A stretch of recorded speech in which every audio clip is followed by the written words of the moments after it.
Dans une revue chrétienne, j'ai lu tout récemment l'éditorial d'un pasteur qui m'a interpellé et ça m'a un petit peu bousculé dans ma façon de voir les choses, de réfléchir. Et c'est pour cela que je voulais partager cela avec vous ce matin. Sa réflexion portait sur la place de Dieu dans notre vie. La place de Dieu dans notre vie. Voilà quelque chose d'important sur lequel il faut réfléchir et pas rapidement, parce qu'on peut dire je connais Dieu, je vais à l'église, je suis baptisé, mais quelle est la place de Dieu dans ma vie?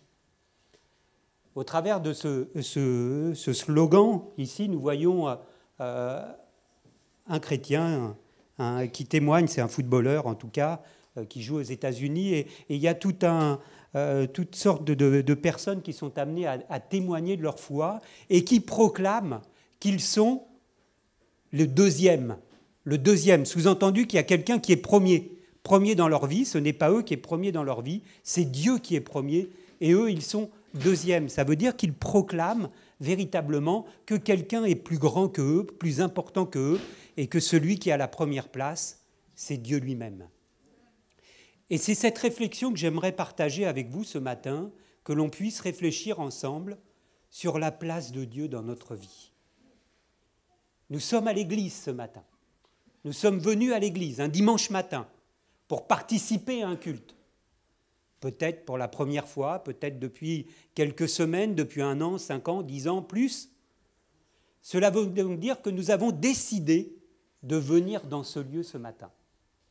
Nous avons décidé, alors peut-être en curieux, en accompagnant quelqu'un d'autre, peut-être parce que nous sommes en attente d'un besoin particulier, d'une réponse particulière de la part de Dieu dans notre vie, peut-être que nous sommes venus tout simplement par habitude, parce que ça fait 5 ans, 10 ans, 20 ans que je viens le dimanche matin dans cette église, et ça peut être tout simplement l'habitude qui me pousse, ou ça peut être par contrainte.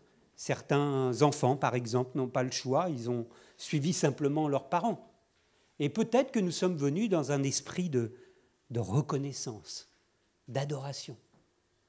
Vous voyez que là, parmi nous, nous sommes très nombreux et que nous pouvons être là ce matin pour plein de raisons différentes. Nous avons pu ce matin nous approcher de Dieu pour des raisons très variées. Il est vrai que pour certains, Dieu est un recours. On s'aperçoit que certains dans la vie, autour de nous, font appel à Dieu lorsqu'ils ont un problème, lorsqu'ils ont une difficulté, qu'ils passent par une épreuve, et à ce moment-là, ils sont amenés à crier « Ah Dieu, si tu existes, interviens dans ma vie ». Vous avez sûrement déjà rencontré des gens comme cela qui disent « Si Dieu existait ». Et puis par contre, quand ils sont dans la difficulté, ils crient à Dieu. Et quand la difficulté est passée, eh bien, ça y est, c'est terminé. Ils sont déjà passés à autre chose et ils ont déjà oublié leur prière. Certains ont recours à Dieu comme une assurance contre les risques de la vie. Et alors, quand on considère Dieu ainsi, comme quelque chose, quelqu'un qui peut me rassurer, eh bien, on va faire une prière le matin, en début de journée. Peut-être qu'on va venir le dimanche dans une église pour que la protection de Dieu continue d'être présente dans ma vie, sur ma famille. Et puis il y en a d'autres, par contre, qui considèrent Dieu comme leur Seigneur, leur Maître. Quel mot fort et étonnant, hein. On est dans une église, alors on prononce des fois les mots, mais sans même réaliser ce que ça veut dire. Certains considèrent Dieu comme leur Seigneur, leur Maître. C'est très fort comme mot. Cela veut dire que des personnes qui cherchent à honorer Dieu, à adorer Dieu, qui cherchent à faire en sorte que la pensée de Dieu soit présente dans tout ce qu'ils font. Encore une fois, on voit qu'il y a bien des façons différentes de faire appel à Dieu. Et forcément, la place que nous donnons à Dieu, elle dépend beaucoup de ce que nous avons compris de ce qu'il est. Qui est Dieu ? Qui est Dieu ? Qu'est-ce que Dieu désire pour ma vie ? Qu'est-ce que Dieu peut faire pour ma vie, dans ma vie ? Quel est le plan que Dieu a pour ma vie ? Nous avons besoin de faire cette rencontre avec Dieu pour réaliser combien il est aimant, combien il est puissant, combien il est présent, patient. Dieu peut restaurer ta vie. Je ne sais pas où vous en êtes dans votre vie, quelle que soit votre vie, quelles que soient les difficultés, les épreuves par lesquelles vous passez. Peut-être que votre vie est une succession d'échecs. Dieu peut restaurer votre vie. Peut-être que vous avez l'impression que votre vie n'a pas de sens. Dieu peut restaurer votre vie. Il peut vous donner une autre vision des choses, une autre vision des relations, tout simplement par sa présence. La Bible nous annonce que Jésus-Christ peut habiter dans votre cœur, que vous pouvez prier et recevoir le Christ en vous de sorte que vous soyez remplis jusqu'à toute la plénitude de Dieu. Vous vous rendez compte ce que cela veut dire ? Comment notre vie peut être différente selon la relation et selon la place que nous donnons à Dieu.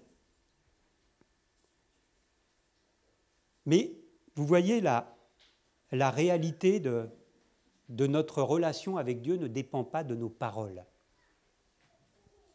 Parce que très souvent, quand on est à l'église, on prononce des paroles, on proclame un certain nombre de choses. Mais vous remarquerez que dans la Bible, Jésus met en garde ses auditeurs contre les apparences. Il cite notamment ceux qui font des grandes prières éloquentes sur les places publiques. On pourrait dire peut-être dans des lieux de culte, dans des rassemblements. Jésus met en garde les personnes qui par apparence, donnent l'impression d'avoir une relation incroyable avec Dieu. Jésus met en garde ses auditeurs contre les paroles qui ne sont pas suivies des faits. Vous vous rappelez de cette parole de Jésus qui dit « Vous m'appelez Seigneur, Seigneur, mais vous ne faites pas ce que je dis. » Jésus nous met en garde contre cela. Et vous avez sûrement remarqué que c'est souvent dans l'épreuve, dans les difficultés sérieuses, que l'on observe ou que l'on découvre nos vrais amis. Mais de la même façon, c'est également dans l'épreuve que se révèle le véritable attachement que nous avons pour Dieu. C'est dans l'épreuve que nous allons voir réellement si Dieu a une place importante dans notre vie. Dans l'épreuve, frères et sœurs.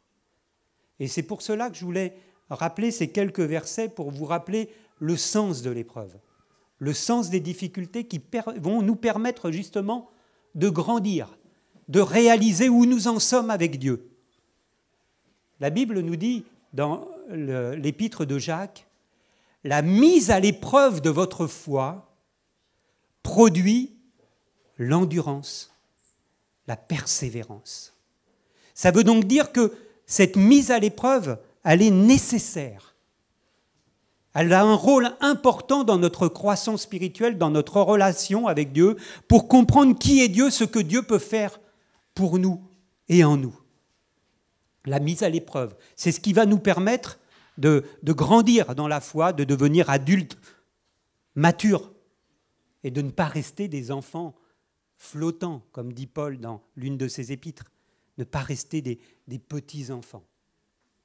Et la Bible nous donne toutes sortes d'exemples, toutes sortes de modèles pour que nous puissions nous appuyer sur des exemples. Parce que ce n'est pas le tout de dire des choses comme ça et de proclamer des grandes phrases.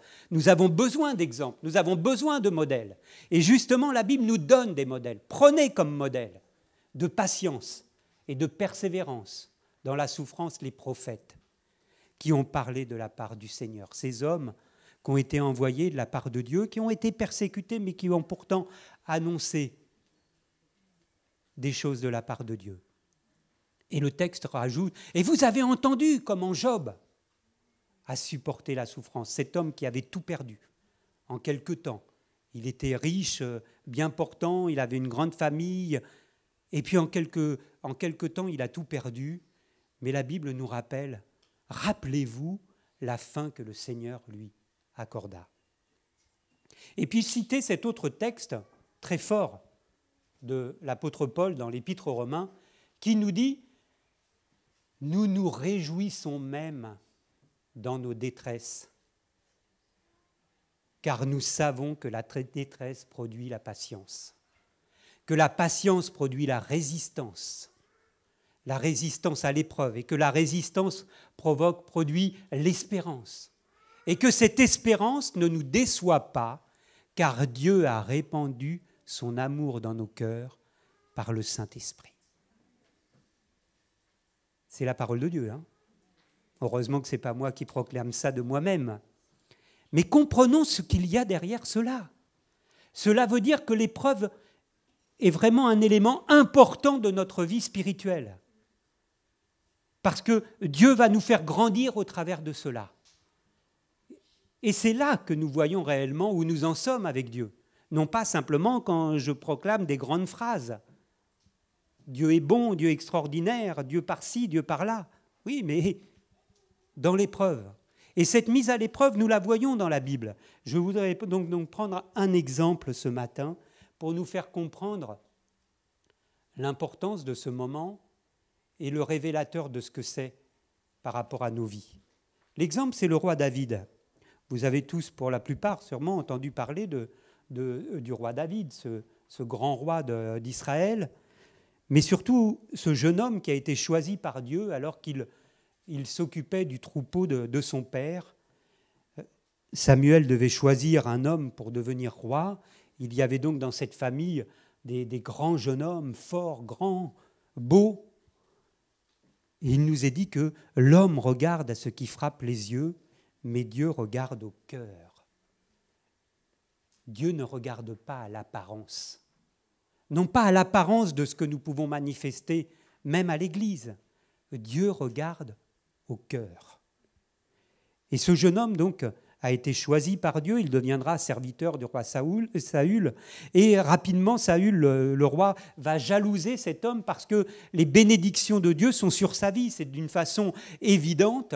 Et donc, cela va contrarier Saül qui va poursuivre David, cherchant à de porter atteinte à sa vie. David deviendra roi, comme Dieu l'avait annoncé, et il va réussir dans toutes ses entreprises. Et c'est là qu'on arrive, la mise à l'épreuve de David.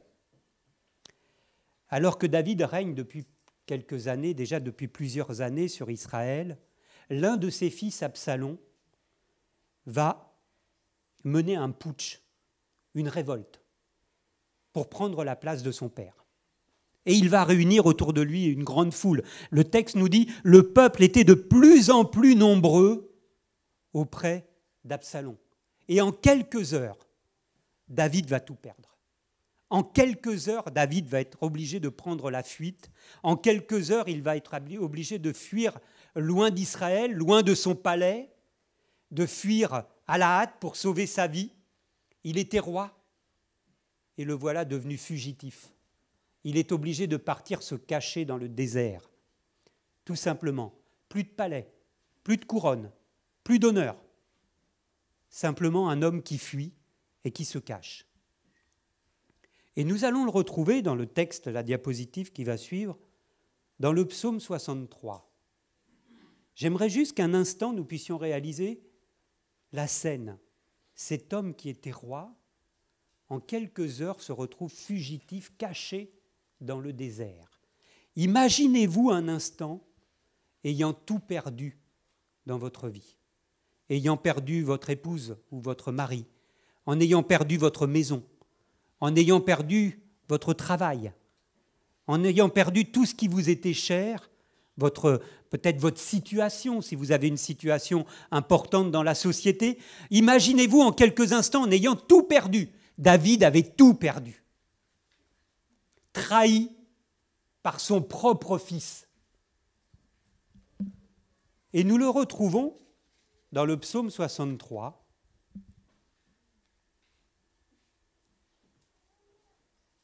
Alors qu'il était dans le désert. Et voilà ce que David peut proclamer. Ô Dieu, tu es mon Dieu, je te cherche. Mon âme a soif de toi. Mon corps soupire après toi dans une terre aride, desséchée, sans eau. Il est donc dans le désert, là où il n'y a pas d'eau. Et qu'est-ce que peut exprimer David ? Mon âme a soif de toi. C'est pourquoi je voudrais te voir dans ton sanctuaire, pour voir ta puissance et ta gloire. Lui qui était roi, qui était puissant, qui était honoré, qui était rempli, qui connaissait la gloire. Qu'est-ce qu'exprime David qui vient de tout perdre ? Son seul désir, c'est de voir la puissance et la gloire de Dieu. Mes lèvres célèbrent tes louanges. Ainsi, je te bénirai toute ma vie. Je lèverai mes mains en faisant appel à toi. Alors qu'il est dans le désert, il peut encore exprimer « Je serai rassasié comme par une nourriture succulente et abondante, et avec des cris de joie sur les lèvres, je te célébrerai. Lorsque je penserai à toi sur mon lit, lorsque je méditerai sur toi pendant les heures de la nuit. » Je pense que dans ces circonstances, si vous pouvez imaginer que ces pensées auraient pu être autre chose que celle-là.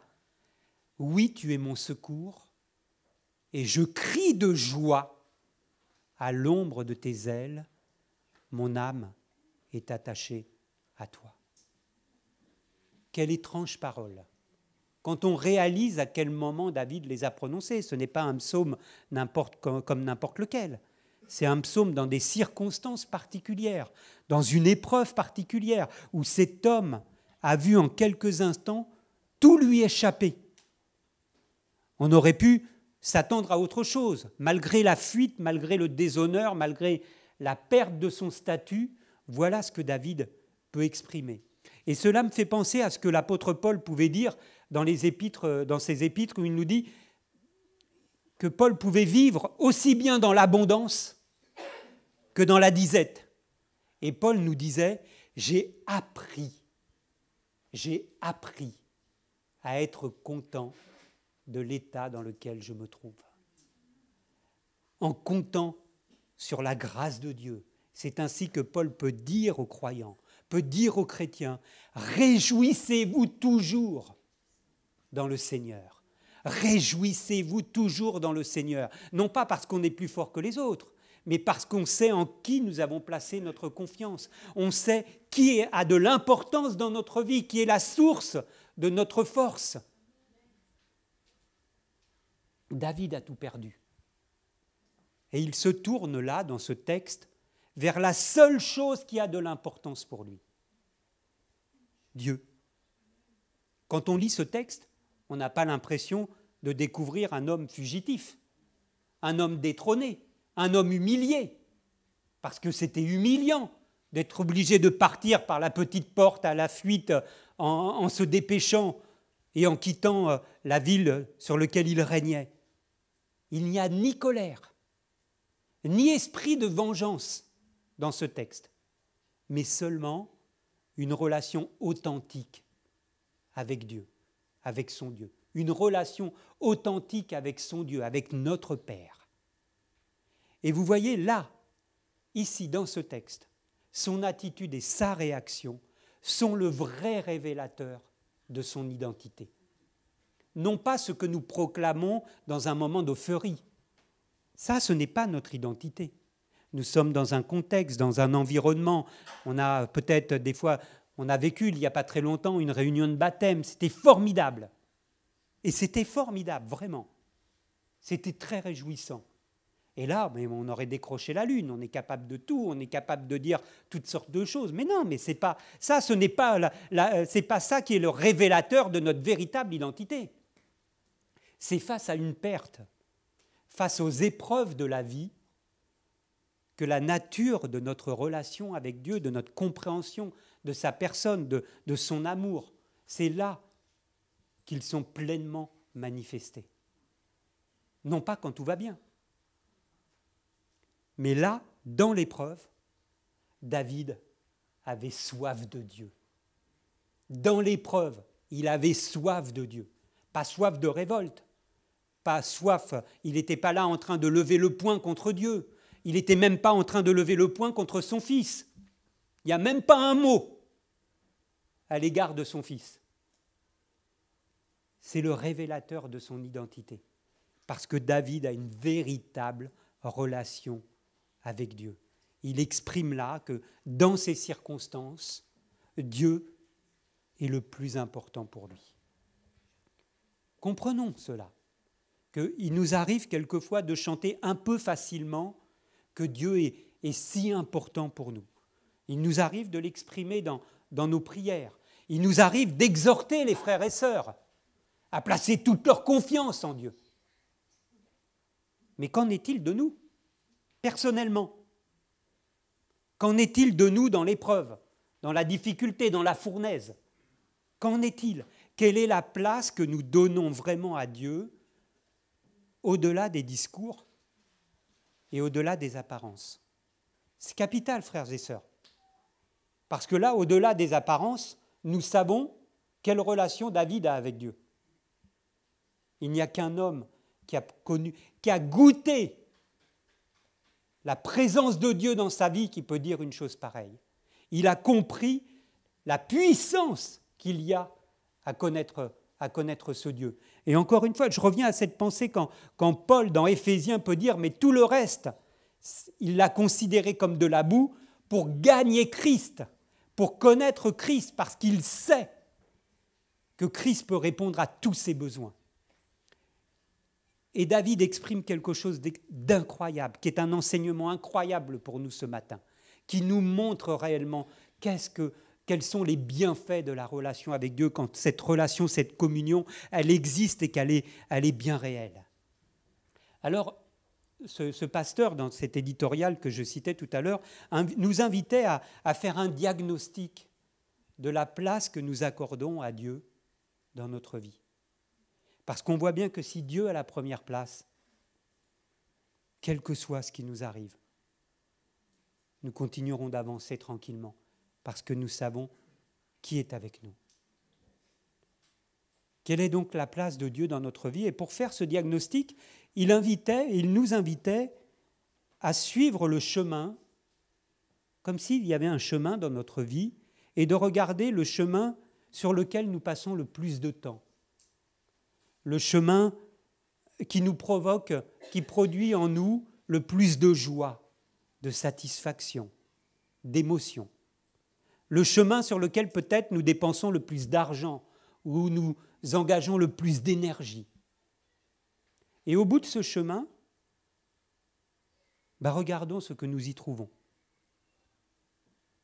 Dieu, peut-être. Et puis peut-être autre chose. Peut-être que si nous regardons honnêtement, nous faisons honnêtement ce diagnostic dans notre vie, peut-être qu'au bout du chemin, nous allons trouver tout autre chose que Dieu. Peut-être une personne aimée, peut-être une activité, un travail, un statut social, un loisir qui nous provoque tellement d'émotions, tellement de joie, que Dieu a été relégué à bien derrière.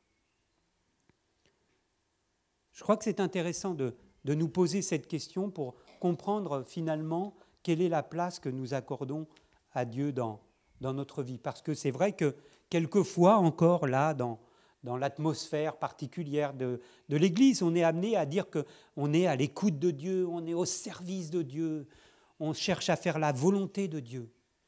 Mais lorsque nous analysons honnêtement notre façon de vivre, peut-être que nous allons nous apercevoir que notre gloire, nos aspirations sont ailleurs. Alors, je vous invite à faire cet exercice, peut-être même en m'écoutant, vous avez des idées précises dans votre tête en même temps que je le dis, parce que vous connaissez votre vie. Chacun connaît sa vie, chacun sait dans quoi nous mettons notre énergie.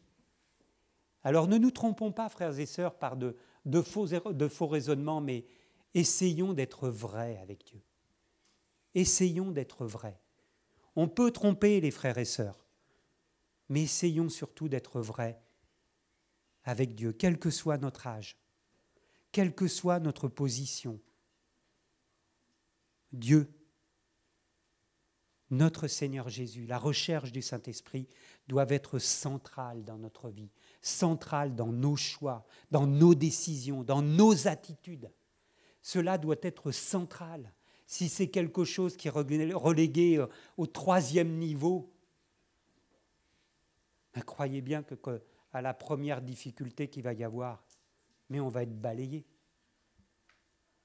Peut-être que Jésus utilisait l'image de la maison qui était balayée par la tempête, justement, vous vous rappelez, quand il cite cela, il le dit bien, c'est en une opposition, cette maison qui est balayée par la tempête, mais qui n'est pas assise sur le roc, mais tout simplement parce que Jésus n'est pas présent dans cette vie et qu'à la moindre difficulté, la maison s'écroule. Alors que, vous voyez, David, la particularité du roi David, c'est que malgré sa position, malgré son titre, il était roi. Un roi. C'est pas n'importe quoi dans le monde. Quelqu'un qui est roi, il a tout pouvoir, il domine sur les autres. Eh bien, David n'a jamais perdu de vue que le Seigneur doit être le premier dans sa vie. Et c'est pour cela que, alors qu'il a tout perdu, nous le retrouvons aussi confiant et aussi solide que comme nous le voyons dans ce psaume. Pourquoi cela ? Mais parce que David a goûté la présence de Dieu, frères et sœurs. Il a goûté la présence de Dieu. On a ce texte dans la Bible qui nous dit « Nous avons goûté que le Seigneur est bon ». Mais si nous avons goûté la présence de Dieu, si nous passons du temps dans la prière, du temps dans la communion avec le Seigneur, et que nous voyons que cela nous est profitable, alors nous cherchons cette relation, nous entretenons cette relation. C'est Pierre qui disait « désirer et aspirer au lait spirituel et pur de la parole ». Nous avons besoin d'aspirer à cela, de désirer cela. Parce que David sait que Dieu seul peut le combler, que Dieu seul peut combler sa vie, satisfaire vraiment et pleinement tous ses besoins, et non pas les attraits de ce monde. Alors qu'en est-il pour nous ? Quel chemin suivons-nous vraiment ? Posons-nous cette question. Posons-nous cette question honnêtement, sincèrement. En tout cas, pour terminer, j'aimerais juste citer ces quelques textes. Cette parole que vous connaissez bien, mais je voudrais la reciter justement au regard de ce que nous venons de partager ensemble. Cette parole de l'évangile de Matthieu qui nous dit « Cherchez premièrement le royaume et la justice de Dieu. » Et toutes ces choses vous seront données par-dessus. Dans ce texte, on voit bien que la première chose qui est placée, c'est la pensée de Dieu, c'est l'attachement à Dieu, c'est l'amour pour Dieu, le royaume et la justice de Dieu. Et toutes les autres choses, elles sont placées derrière.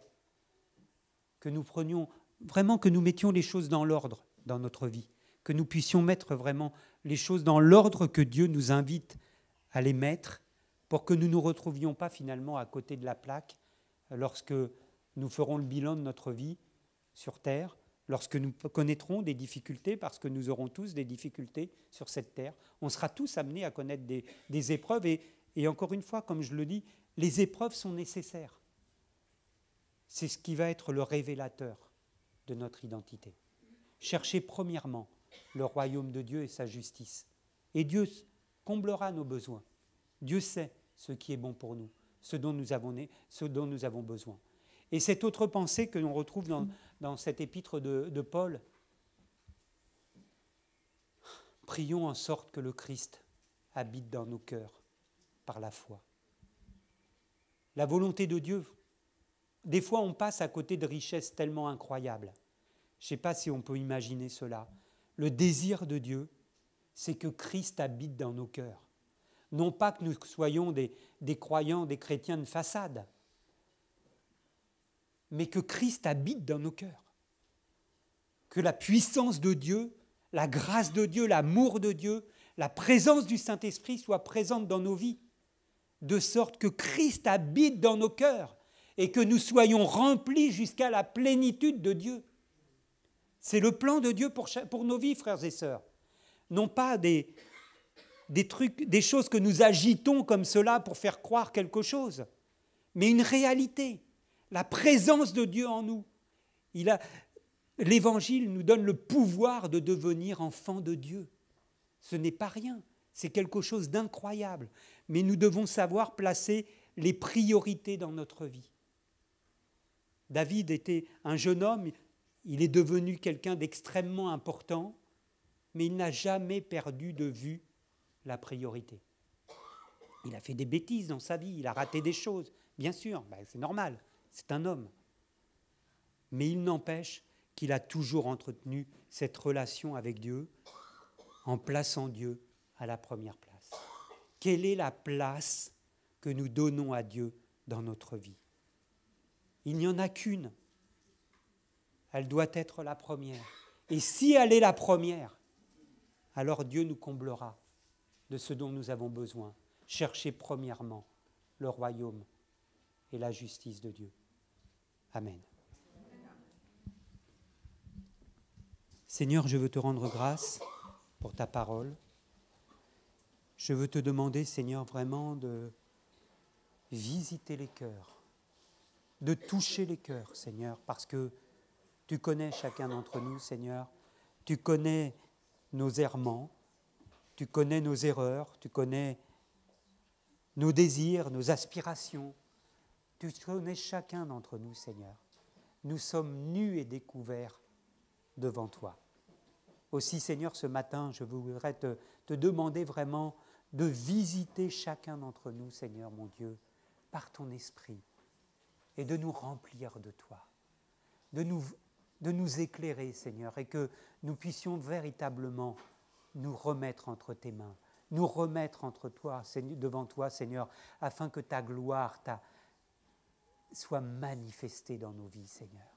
Aide-nous, Seigneur, à ne pas nous laisser piéger par tous ces attraits du monde, Seigneur, et qui nous écartent de toi. Veuille faire ton œuvre dans nos vies et que cette parole ait un impact puissant dans notre cœur. Dans le nom de Jésus. Amen.